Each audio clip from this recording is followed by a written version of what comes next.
Modern Contact Center Expo 2019. I'm on the Gamm stand and I'm joined by Alex Ayers. Alex, thanks for joining me. No problem. How are you? I'm not too bad, thanks. Busy event. How are you finding it so far? I realise we're pretty early on, but the Gamm booth's always very busy. Yeah, no, absolutely. I mean, it's been a very busy in patches. Certainly the quality of organisations that are here. It's been really, really good interacting with a lot of existing customers, some new opportunities there as well. So yeah, it's been a good event so far. It never stops at the Gamm booth. So what are your main focuses for the event this year? Well, I think we're obviously first and foremost, we're here with a new partner here today, Cirrus, but also to really, I guess, amplify our credentials in the overall contact centre space. Clearly, we've just launched our new UCaaS proposition here, Collaborate, which obviously you can see the signs behind. Perfectly placed behind us. Exactly. So yeah, we're really excited by that. I mean, obviously, it's a very business-focused communication collaboration platform. But I think really one of the key differentiators that we have is clearly our ability to be able to provide an on-net experience by providing those other foundational services that clearly customers are going to have to rely on. So clearly, obviously, whether it be CCaaS or CPaaS services or even UCaaS services that will help underpin the modern contact centre, what we're actually finding is a lot of organisations are still very much reliant on some very inflexible foundational services. What I mean by that is all of these over-the-top services, they still need to be assured, they still need good network services, they still need good infrastructure below that. Clearly, that's really where we see our challenger credentials really coming into play to helping our customers to really pivot to the new modern world of obviously the modern contact centre, where we've got much more automation, but where we're still seeing a lot of the traditional channels still being very, very prevalent. We mustn't forget that. I mean, if you look at some of the stats that are out there, I think about 70% of all interactions are still coming from a voice perspective. You know, and obviously as the UK's leading provider of next generation voice, you know, I guess you've got to ask yourself why you wouldn't want to be working with us to help you with that.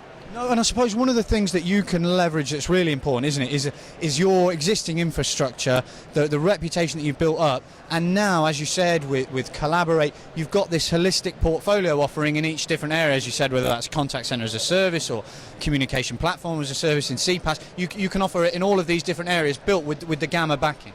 Well, that's really, really key, and it's an interesting point you raised there, and that's the one I think a lot of people do tend to forget. It's really an end-to-end service. I think if you look at how contact centres have evolved over the years, there's been lots of stuff that's been plugged in and around all of it, and there's a lot of complexity there. And I'd say it's one of the key areas that we're helping businesses transform their businesses here, not just by obviously looking at the investments that they can make in these services, but obviously making sure they make the most of it by being able to give them those guarantees as they begin to remove stuff from their premises and put that further into the cloud, where quite frankly that's where the channels are, isn't it? You know, and being able to pivot between those channels and really to digest some of these services at a pace that makes sense to themselves. I think it's all very easy to start talking about the technology that these organisations want to employ and want to embrace, but there's a lot more to the modern contact centre than just the technology. There's obviously a lot of people considerations as well, and we need to think about the changes that are happening across the board in the whole of the contact centre, not just the technology stack.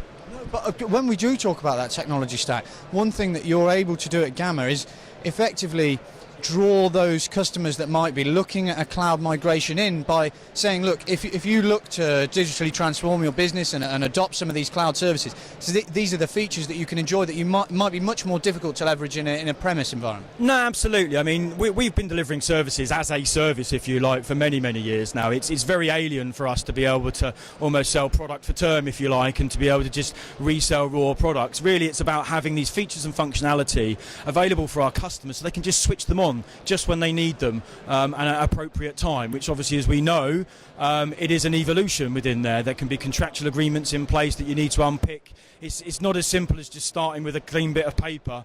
No, Fortunately not, that'd be too easy. I mean, that's really, really easy to do that. I think really the art of it is being able to unpick that, and as I say, as you rightly said, turn these features on when customers actually need them, and obviously help them to pivot to the cloud.